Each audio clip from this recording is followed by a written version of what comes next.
Doctor and Pipeman on W4CY Radio.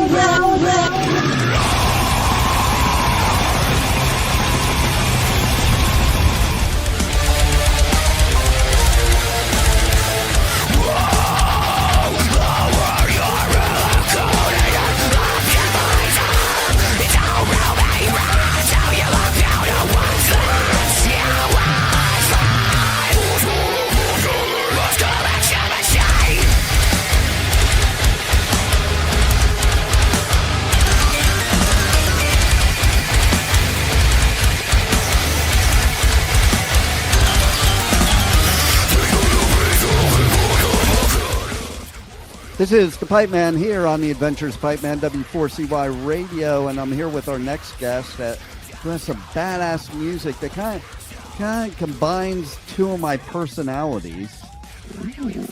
Yeah, and you're going to find out about why. So let's welcome David from the Judge The Juror. Hello, folks. Thank you, Pipeman, for having me. Where'd the executioner go? We decided early on to drop him. So it's just the Judge The Juror now.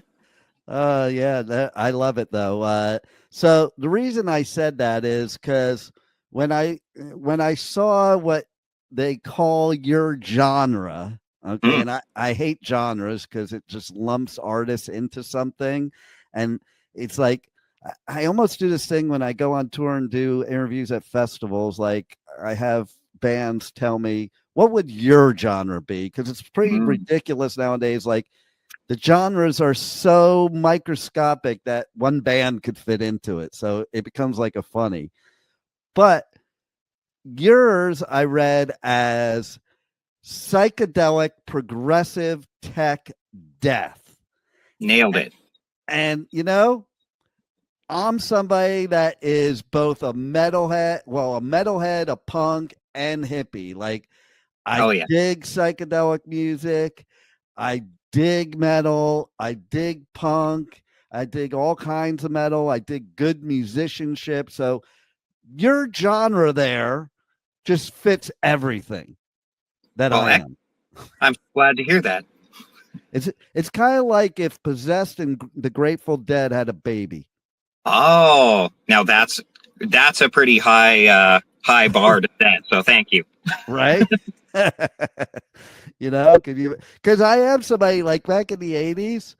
Yeah. I would go on like Friday night to go see a Slayer show, and on Saturday go to a Dead show. Hell yeah. Love that.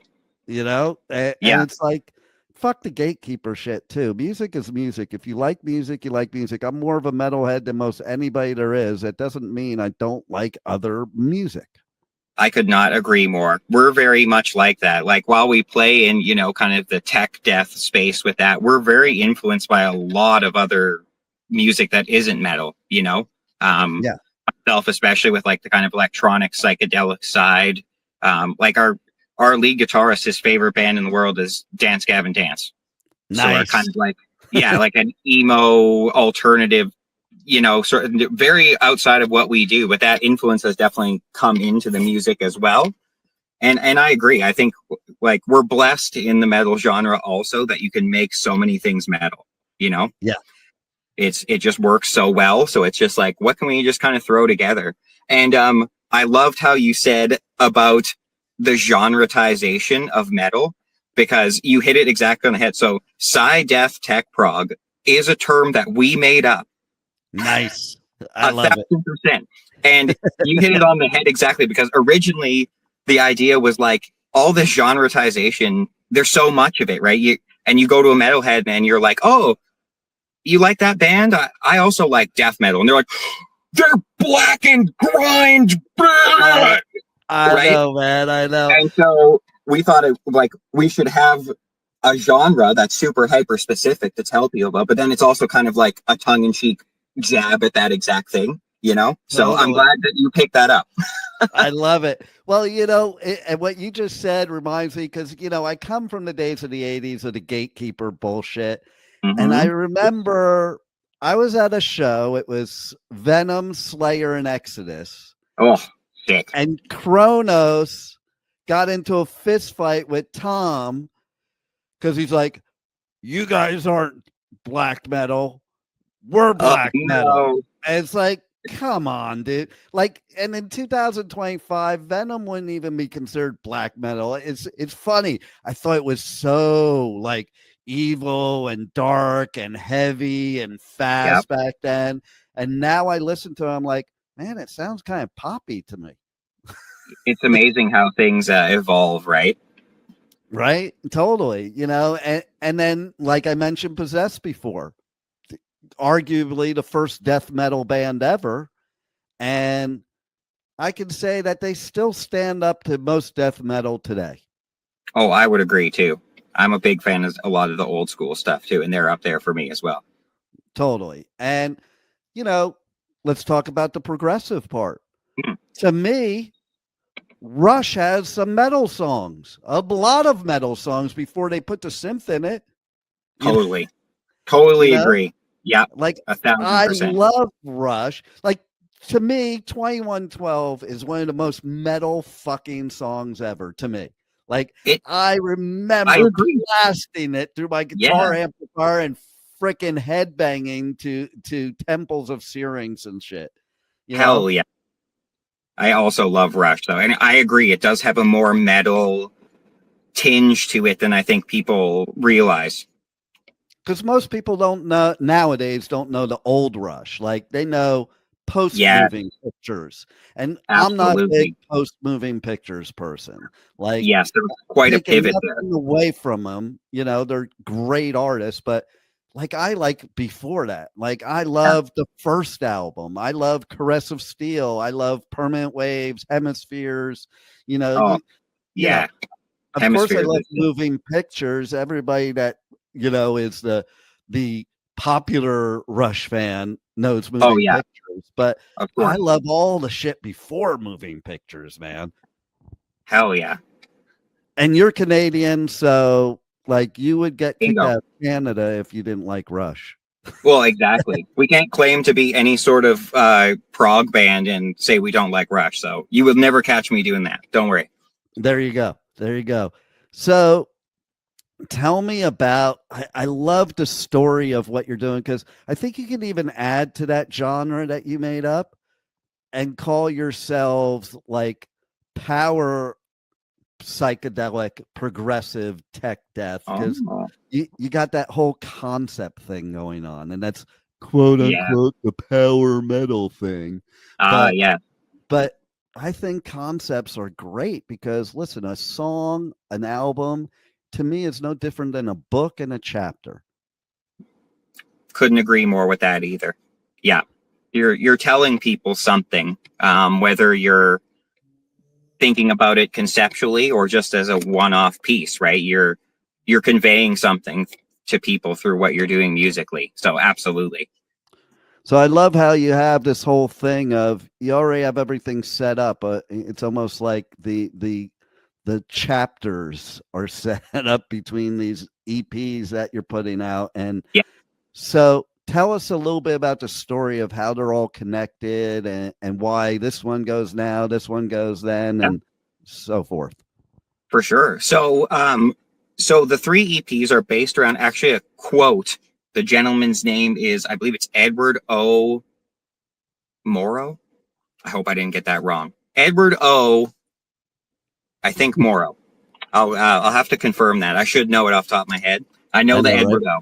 Anyway, he was quoted as saying, it was in a discussion where they were kind of philosophizing about, you know, the modern state of us as humans and why we're kind of feeling like things around us sort of are coming to this weird crux that's a little bit scary. And he chalked it up to, there's a reason that humanity is sort of heading down this path. And he labeled it as three different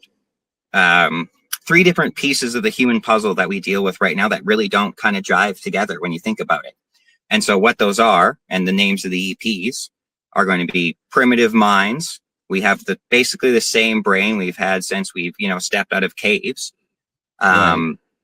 We have these medieval institutions, the second EP name. So all these institutions around us that still operate in these old ways that don't really serve us too well. And then the third one, the third EP, will be called Godlike Technology. Now we have these phones and everything in our pocket, and we have this level of technology that's unlike anything we've ever seen as a race. And these three things kind of coming together, his theory is that this is causing a lot of human suffering right now. I agree. In our world. And I very much agree. I very relate to that. So that's kind of what we're trying to do with these EPs. Is so Primitive Minds is going to be this first one. That's what Heliconian OPTIVISOR is going to be from. So it's going to be sort of a dive into some of our human primitive emotions and things like that kind of can betray us in our modern world. Next, we're thinking early, 2026, we'll be looking at medieval institutions, and same kind of thing. We'll dive further into some of these ideas about what we think these institutions are, how we feel like they're negatively impacting it. And then eventually we'll do the Godlike Technologies section as well. And we're kind of planning to encapsulate that whole idea, hopefully, between all three of these songs and, all three of these EPs, and be able to kind of put them together in this sort of vision of that statement. So that's pretty cool. It's kind of like when you have, books, and then the follow-up book, and then the follow-up book. And, when you said the technology, something really hit home for me, because I am a techie, always have been. But I also know, like, I'm a Gen Xer. I built this stupid shit we use now. Like, right.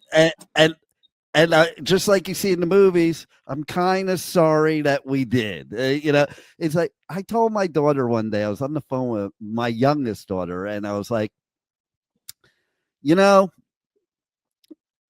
some days I just want to drive down the road and throw my laptop, my phone, and my iPad out the window and keep driving. Tell and me she about goes, it. Dad, who are you kidding? You're just as addicted as everybody else. I'm like, yeah, you're right. Except I lived in a time when we didn't have any of it, and it was a better time. I remember when I was learning programming languages to build all this technology, and the talk was always how it's going to make our life so much easier and blah, blah, blah, blah, blah bullshit. Because I'm here now in it. Life ain't easier. It's more stressful. This is why everybody has stress, anxiety, because there is no off switch. Bingo. None. It's like just, like you can. I have clients that text me at 3 a.m. Like, what happened to the days when a business is closed and you couldn't get a hold of them at 3 a.m., And it's like people just assume. Another thing that really bugs me is people, especially the people that are not tech oriented, they assume that because we have this technology, you have to use it all and use it all at once. Like Zoom. I can't tell you how many times I've had appointments with somebody that would take like a 30-second phone call, and they're like, okay, well, let me send you a Zoom link. I'm like, it would take you longer to send the Zoom link than to have the phone call. Just pick up the phone and call me. Okay. And then, there's so many things like that. It's like I have clients that will text me to let me know that they just emailed me, and then they'll Facebook message me to tell me that they text me that they emailed me. And I'm just like, oh my God. Listen, I use all the technology. I only need one. Okay. Yeah. If you send me an email, I'll get a notification out of that email. I don't need a text to tell me you sent me an email. Like, what is the freaking point of that? Yeah, I agreed.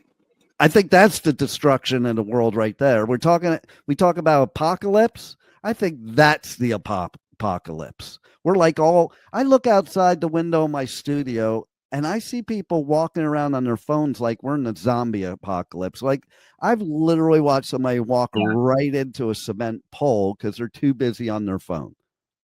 It's so true. We're so addicted to it, right? And I mean, this circles back with this whole idea of these three concepts together, right? This technology and stuff, with especially these social media stuff, is what a lot of people are addicted to their phones about. And these institutions we're kind of talking about, they're setting these up to hit your primitive brain. They know exactly what they're doing this. They know that stimulus is something in our brain that's still from our days of being more animalistic and not a society like we are now, and they know how to hit it. And so that's exactly it. That's why I think, again, these all tie together, right? It's this combination. Yeah, it's all these combinations of what they're doing and nefarious purposes behind it. Even the ones that don't have necessarily a nefarious intent become nefarious, is what it's seeming like, So it's a bizarre time, And like I'm an older millennial, right? I was born in 87, so I at least too kind of had a little bit of the the gift of a mostly technology-free childhood. Right. A lot of people my age, kind of, that was us. It was more when we were in, like, I remember kind of first really being on like a computer doing anything close to what we do now, MSN Messenger, like when I was in junior high, maybe mid junior high, Right. So I still got to have that kind of childhood experience where we didn't have that. And I see like kids today with it, and I can't even imagine what being a kid must be like in this day and age with all of it. It's crazy, like totally just wild. Yeah. And, to your point, like my two older kids, they're born 85, 86. Oh, yeah. Okay. Yeah. And I remember the day this happened, but so we had cell phones, but as a parent, you didn't let them have it all the time. They couldn't bring it to school, or they didn't have one. Like my kids were going to school, and no, you can't have a cell phone. No, like they didn't even have one. And then one day I remember so clearly drop him off at school, and it was like out of nowhere, every kid had a cell phone. And now I'm like, oh, fuck, now I got to buy my kids a cell phone because they can't be the only ones in school without a cell phone. Right. And that's part of it too. Right. The social pressures. Yeah. You got the pressure. And speaking of social media, same thing. Like social media is not social. It's anti-social, attacking, bullying. Everything that was the worst things about my childhood is now expanded because of social media. Like I can't even imagine what these kids have to go through because I had bullies that waited for me when I was walking home from school. I didn't have cyber bullies. That's like a whole nother realm right there. It's unbelievable how the depths people will go online to do that kind of stuff. It's pretty upsetting. Yeah. So like even now the idea of a president of the United States of America using social media to take jabs at people just blows my mind. It just blows my mind. I don't care who the president is. Anybody that would do it. Just that you could actually do. I don't even think they should be able to use social media for stuff like that, in a sense that maybe that's old me. Maybe that's me being old fashioned, but like, come on, man. It's like you're bullying world leaders with your X account. Yeah. Like, and that's the part that we don't need, right? It's like it'd be one thing if we as a species could be responsible with some of these things. But I don't see that, unfortunately, coming anytime soon. And so, Yeah. I mean, what's next? Like, listen, in the 80s, I was like, the machines are going to take over. Everything I remember from the 70s and the 80s that was sci-fi is now real life or outdated. Like the idea of a flip phone is now outdated. And I remember watching Star Trek and going, whoa, that would be cool to have one of those. Or what we're doing right now is also from Star Trek. It's like it's real life. And you thought it was something that could never happen. And then now you take movies like iRobot or other movies like that, and we're living that now with the whole AI thing, Oh, yeah. And here's one. How about this? I don't know if you ever thought of this, but I mean, have you ever seen the movie Demolition Man? Oh, okay. What's funny is I literally watched it 3 days ago. Okay.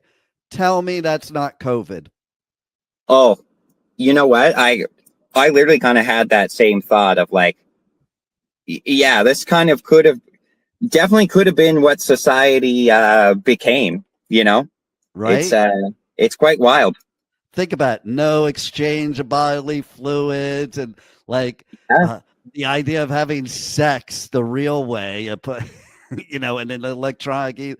And I think there's a lot of times I do think that we are just being programmed for all this, everything that happens. Like, listen, I also got to laugh at with the COVID thing, that people were spreading this thing. Oh no, I'm not going to get the shot because it's, they're going to inject a 5G chip, but they're posting this on Facebook.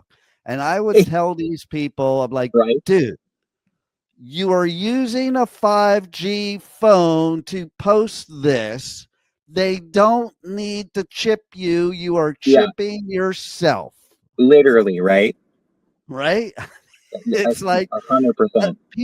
Some people don't get it. It's like, even with the AI thing, okay? So AI is really popular now, but guess who's training the AI? We are, Bingo. Bingo. These companies have no costs involved in the research and development because we're it for free. Happily. Exactly. Yeah, 100%. Right. It tested on the public is kind of what it feels like, right? No matter what the consequences of that are socially or otherwise. And it is a scary kind of world to live in when you just see it so blatantly. I think we all kind of know what, corporate and larger scale interests think about the average person. But I feel like with some of this tech stuff, it's even more blatant than before, like you are our product. We have you and we're going to use you as said product. And it's a scary world to live in. Well, here's the problem. There's two problems. One is, I tell this to people all the time, why do you think they give us this stuff for free? Like, you think nothing because ever they're truly just free. Right. It isn't some altruistic thing. No. That's number one. Number two, okay, so you take the smartest minds in the world that are creating this technology, they can do things that you can't even imagine they can do. It's like, I remember you talk about, my son in the beginning of the internet, and he was on his computer, he was doing stuff. I'm like, listen, you need to be careful because people can get into your computer and steal your shit. And he's like, and typical of your generation and further generations, stuff just works. They don't realize like that there's actual programming behind this that makes it work. It doesn't just work. So I said to him, I'm like, he said to me, come on, they get to, oh, really? And I called up a friend of mine and I'm like, hey, do me a favor. Can you go on my son's computer right now and start deleting files? And then all of a sudden, it'd be popping up. File deleted. My son's asking me, what's going on? Oh, that thing you told me can't be done. It's being done right now. You just let me know when you want it to stop. That's amazing. I love that. And that's really the only way to teach your kids because, like, I mean, they don't. You get sometimes experience, right? You gotta see that it's going to happen because it's easy to be like, well, maybe it does, but not to me, or no. But then when it does, you're like, oh, old. You don't know what you're talking about. Yeah, that one too. I love it when you're like in your 20s and your kids call you old. No kidding, right? That's something, right? It's what, but what's even wilder is like, okay, I have grandkids now, and like they could do stuff their parents can't do on technology for sure. Oh, 100%, and without a question.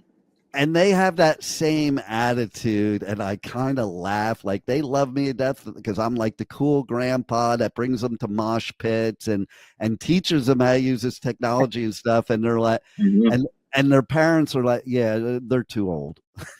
Like, my kids are too old for my grandkids. That's just wild, hey? It's just it's a trip, man. It is. And, there's good and bad. Like, there definitely is good and bad. Totally. don't think it's made my life easier. I think it's made it where I could do something like this instead of having to do an interview where you come into the studio or what have you. Yeah. That made it better. But the fact that, you see kids nowadays more and more having mental illness, having anxiety, having panic attacks, stress, man, they got plenty of years for that crap. Exactly. That's totally it, right? It's like we definitely get some conveniences, some things that do make our lives easier from this stuff. But at some point where it starts to come down to me is like, at some point we kind of have to ask ourselves as a society, like, okay, sure, but what are we willing to give up for this? Yeah. And I don't think that's always part of the conversation. It's always, what's coming and what's coming. It's like, but where we're going with this, something else is going to have to give. It just can't become this and everything stay the same, So it's like, what are we willing to sacrifice here? And what's starting to get sacrificed is like what scares me about people, and where we're going. I think humanity is getting sacrificed because this is exactly it. Our humanity, that's exactly the perfect word for it, right? And I don't think we all necessarily can see it, happening most to us. People right? don't see it because it's like anything else in life. When you're in the thick of it, you don't really notice. It isn't until you look back. And that's why when you're a kid and then you become a parent, you start to understand your parents, type of thing. And now I understand my dad in the respect of, my 40-year-old son saying shit to me. And I'm like, oh, now I get it. Now I get how I was an idiot with my dad, right. And they all think like you don't understand things. You haven't lived their life or whatever. And I think of this, okay, with what we're talking about. People in my grandparents' generation were like, oh, life was better when we churned our own butter, when we, did stuff like that. Yeah. And you're like, you're insane. Why would I want to churn my own butter when I could go to the store and buy it? And now all the sickness that we have, physical and mental, from all the garbage that we consume in our body. And really, we have more stress doing it the so-called easy way with food than the old times when it was very simple times. Hey, farm your farmland, churn your butter. But there was family stuff going on. There was also the passing of generations. More and more nowadays, less kids are getting involved in a family business, Very good. Yeah. And less kids are having that, family mentality or care. Totally. We take these social media things and use them to become antisocial, Yeah, it's amazing how the things, something is set up to be something and then it becomes the antithesis of what it was meant to be. Seems to be a common thread with us as people sometimes too. Yeah, look at TikTok, okay? During COVID, TikTok was the fun app. Everybody was getting off of Facebook because all the bullshit and getting on TikTok because it was just fun. And now TikTok is exactly what people ran away from. Like the same negativity. And that's the thing. All this technology has created way more negativity, not way more positivity. Yeah. And I sometimes think that that's you were talking about the food analogy about how, we have it easier, but then now with getting food, but then you've traded all this stuff. I think that's the perfect analogy for this too, right? It's like when things get easier, maybe it's easier for us in terms of our existence and stuff. But I think as things get easier, we're having a harder time, keeping our brains in a place that's reasonable. I think because things are so easy, then it's like, well, I don't have to worry about my food and I don't have to worry if I'm going to get clean water or if I have this and that. I should go bitch at somebody on the internet. Right. And I think that's part of it. Like we're very, we're very fortunate in in society here. We have a lot, and I think that exactly, that thing when it's, this internet stuff, it's what we were saying about the socialness of it, right? It's making it so easy to be social via these things it's flipped into this antisocial thing without kind of right before our eyes, right? Yeah. And it's very fascinating how as we progress as a society and things do get easier, like you said, we find these new ways to be kind of self-destructive is what it feels like. Totally. And that's where music to me is one of the most important things out there, because music is the best therapy there is. And it's the thing that binds us together, especially in the metal community. Okay. We're one big family. There are no outsiders. There's no hate. There's none of that crap. And you get to escape. That's why sometimes I just wish some of these people would just go experience a live show instead of filming the whole thing. Like, come on, man. Watch it on YouTube. You're never even going to watch it.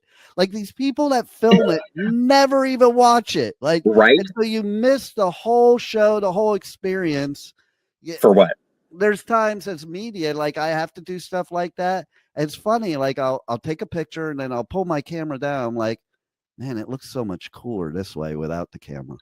Right. I always think that too. Anytime I take a picture of one of our shows and stuff, I'm like, the picture looks cool, but I remember the moment, and that moment was way more fun than what this picture captures. It's a nice reminder of it, but it doesn't, it's not the same as a real experience, a tactile right in front of you. You're there getting blasted by the speaker and the singer's sweat hits you in the face. It's just never going to be the same thing. Right. I even think about mosh pits. Okay. Back in the 80s, I'd go into mosh pits, didn't worry about nothing. Now, when I go into mosh pits, it's like, here, hold my phone. Here, hold this, and it's like, man, it's kind of a pain in the ass to go into mosh pit now because I got all this shit I got to worry about. Whereas back then, it was just jump in and not even think about it. And you didn't lose anything. You didn't break anything. You didn't lose anything. You just had fun in the moment. Yeah. And, one thing that's nice with a lot of the shows we've been playing, I've definitely noticed there's way more uptick I see of kids, younger people, even adults and stuff, depending on the shows. I'm noticing a lot more people getting in there and doing the mosh thing and looking out for each other, but having a good time. And I have kind of, it's funny. I felt the same kind of things for a long time. I go to these shows and no one's really that into it, or they are, but they're not into moving around. And yeah, over the last couple of years, especially around Alberta here where we're from, and we've been into Saskatchewan a little bit in BC, noticing way more people are coming out to these shows and getting right in there. And I'm the same. I love to see it. That's music's expression at the end of the day, and getting out into the mosh pit and just flailing, doing what you got to do, and with all the homies who are there to do the same thing. I mean, it's one of the most raw, purest forms of expression I think you can get out there. And it's super valuable. And I think there are people who are coming around and being like, no, I do want that real experience at this show. I'm not going to sit on my phone. I'm going to be moshing. I'm going to be interacting with the band and other people. And it's nice to see that is at least starting to happen. Hopefully it'll continue. What I think is cool, okay, so back in my gatekeeper days, okay, where it's you could only mosh to this, blah, blah, blah, bullshit. Moshing is some of the best therapy, too. People think you go in there to hurt and maim people. No, you don't hurt and maim people in the outside world, Exactly. Get all your shit out in the pit, and then you don't want to kick somebody's ass in the real world. Totally. And so, I've been to a Wiz Khalifa show, and there were mosh pits and if you caught me in my early days, I'd be now that's stupid. And now I'm now that's freaking cool. And you know what? Go for it. I don't care what the genre you want. Mosh. Yeah. Freaking mosh. Feel the music out and express yourself. Hell yeah. That's the move. No doubt. And that's what we need nowadays. That is our escape from all the bull crap in the world, and especially music like yours. That's what I love about the psychedelic progressive part of the psychedelic progressive tech death, because the psychedelic progressive part is the one that makes your mind drift away from everything. You know, I that's the way I look. completely agree. You know, you You just know, go into this like space. yes, for sure. And I mean that I'm glad that it comes off that way, you know, like that's definitely where my mind sort of goes to too when working, especially in that psychedelic progressive space. You know, it's trying to find something like, especially for me with doing the synth and stuff like that. I really like stuff like sound and sound textures, stuff that kind of like tickle my brain, you know? I want that little bit of like, ooh. So I'm glad that comes through, because that's definitely kind of what we're trying to go for. Something that kind of grabs you a little bit more and gives you a little bit extra to chew on, you know? Well, it's kind of like, okay, so you take Dark Side of the Moon. Mm-hmm. Nobody's going to just listen to a couple minutes of Dark Side of the Moon. They're going to listen to Dark Side of the Moon, and they're going to experience it, and they're going to go off into Never Land. Exactly. You know? Yeah. It's and experiential. Right, exactly. Yeah, I find that a lot with metal nowadays. Is there's a lot of the very specific genres that they use as formula, and this is the way it needs to be. And I'm like, no, the way it needs to be is like, I remember some of my favorite metal songs were like, holy shit, where did that come from? Like all of a sudden in the middle of a song, something happens, and you're like, I didn't expect that at all. Or like, you go back to a lot of early metal where the intros would fool you, like Fast as a Shark and Battery, and like, totally. You're like, what the fuck is this? And then all of a sudden you're like, whoa, you know, and it catches you by surprise. I don't think we have that much anymore. Like, people are in this track mentality. They don't give that 10 seconds to get into that. I could not agree more. And, you know, for us, that's a really big thing too. Like, working in that space that we do of sort of, you know, the technical death metal, there's a lot of exactly what you were just talking about out there in that space.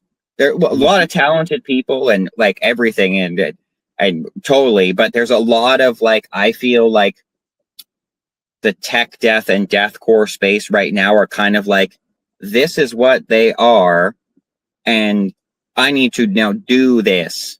Yeah. And it's sort of like, what the hell is happening here? Can we do something unique? And so we've kind of, part in making that, you know, fake genre was part of being like, what are the things that influence us and what can we draw from? And then how can we take anything outside of that and make it feel more metal? Right. Now, even take tech as a word in and of itself. To me, it has two meanings. One meaning is you're a really good freaking musician. Like, you're technically a great musician. It also tells me you're taking yourself way too seriously, because some of the best bands in the world screwed up. True. You know, I completely agree with that too. You cannot live in that space of like, everything is, I'm creating this art and it's, like, yeah, you are, and it's art, and that's great and rare, but we also are doing music, and music's about good times and expression and feeling it, you know. We don't have to get into this uptighty space about it.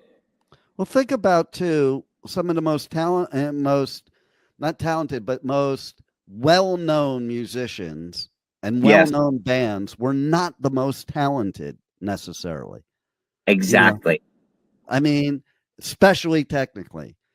I mean, one of my favorite bands, their drummer gets a lot of shit from every other musician on the face of the earth. He's like the worst drummer ever, but they're still the biggest band in the world. Like, come on. That's got to tell you something. Or look at Ozzy. Yeah. Like, Ozzy was all heart, you know? That's what made the difference. And you just hit it right on the head for me, because this is something we talk about as a band too, and I think why we have been able to make some more kind of unique sounding stuff. And we're like, I always try and push the guys and myself to just be like, be unapologetically authentic to who you are, because you said it right, like, you can get these musicians who maybe they're not on paper the greatest musician you've ever heard, but their authentic them comes through their instrument or their voice or whatever it is, and people go instantly, I am on board with this. It could be the most, on paper worst singer, let's say, ever, but if they hit that soulful, authentic, and they bring it out in a way that makes people feel that's it, And for us, like being in a, technical death metal band, that's kind of the balance we're trying to go for. It's like, we do want to write stuff that has musicality to it and be able to use that knowledge, but we also want it to feel like it's something that comes from us and wasn't just oh, I could switch this scale from mixolydian to blah, blah, blah, blah. Ooh, and people will be like, yay. Like sometimes you hope like music nerd people pick up that kind of stuff, right? Of course, but at the end of the day, it's like, I just want something that feels authentically like us and represents who we are to come out of us. Because then the people who are going to resonate with it are the people you want to resonate with it. Because you're not going to please everybody in anything you do. So the first person you need to please is yourself, and then your tribe will follow. That is exactly, yes, 100%. I'm a very firm believer of that. And, circling back to what we were saying about, things nowadays the easy way, I also kind of feel like, we could just shift into like a deathcore tech death band, and maybe it would be easier for more people to listen to us, maybe easier to play more shows, go on the road, but would we feel really good about it? Not really. Exactly. Yeah. Look at musicians in time that really, they weren't really happy with it, and I think that's the saddest thing, because if you're not having fun being a musician, you're in the wrong industry, because there ain't nothing else fun about it than that part, Exactly. We're blessed in this industry that we get to do something that has that air of fun and joy in it too, right?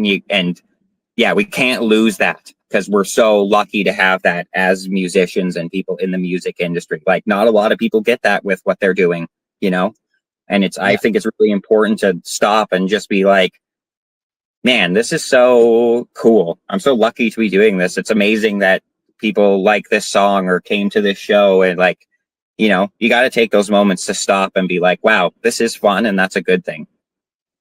Well, even like when Rush changed course, a lot of people gave them crap, but at the end of the day, in every interview I've ever seen or anything where they're talking about, they just did what they wanted to do.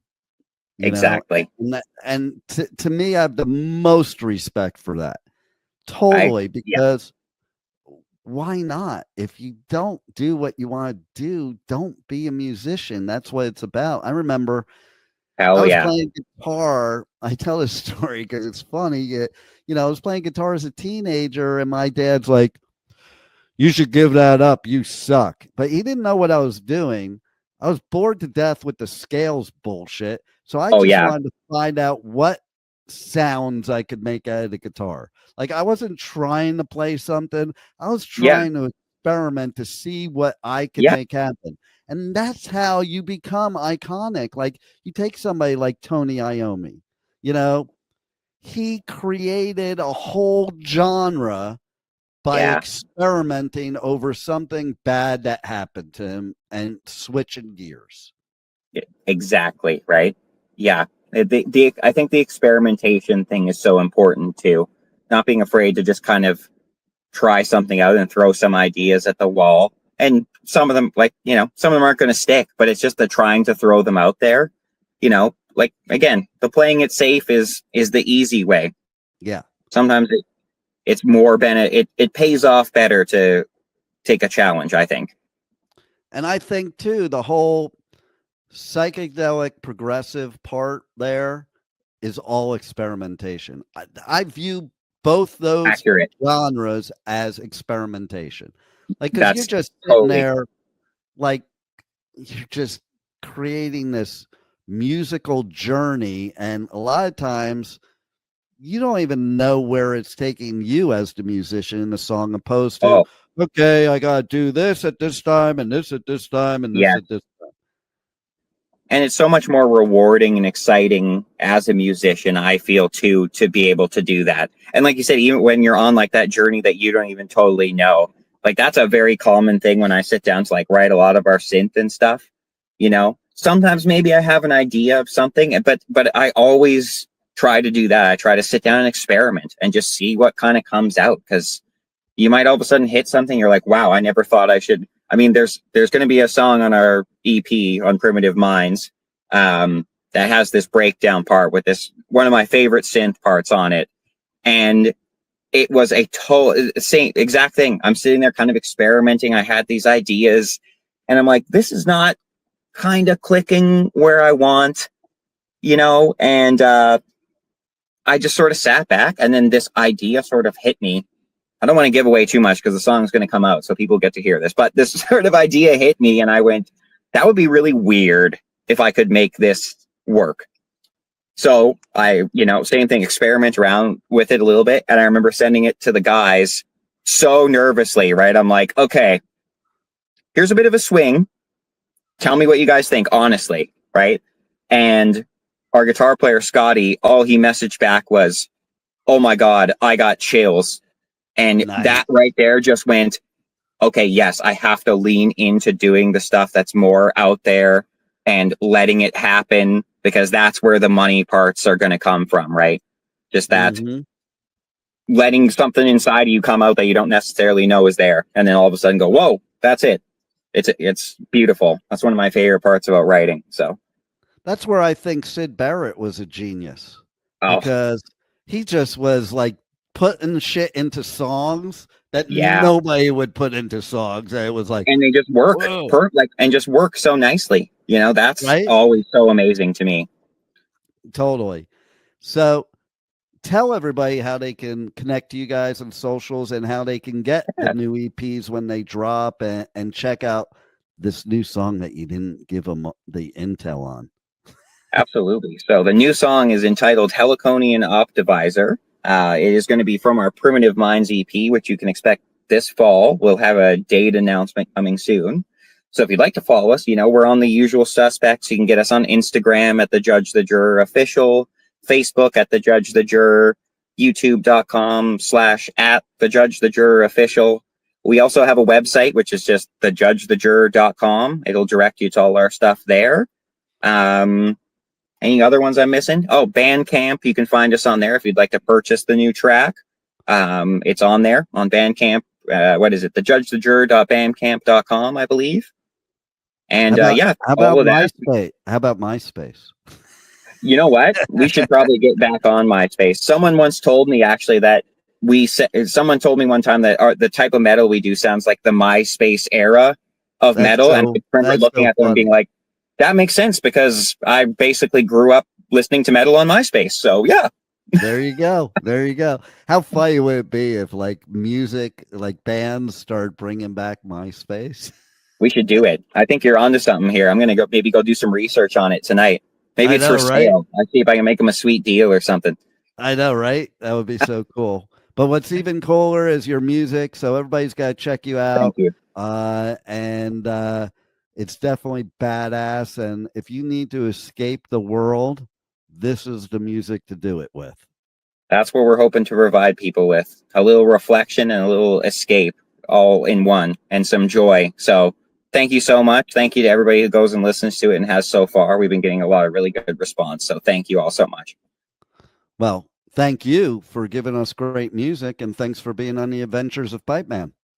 Oh, I'm more than happy to be here, Pipeman. Thank you so much. It was an absolute pleasure meeting you, and thanks for taking the time yourself. So hopefully we'll get to do her again. Absolutely. I'm looking forward to it. Likewise, my friend. Take care. Thank you so much. Thank you for listening to the Adventures of Pipeman on W4CY Radio.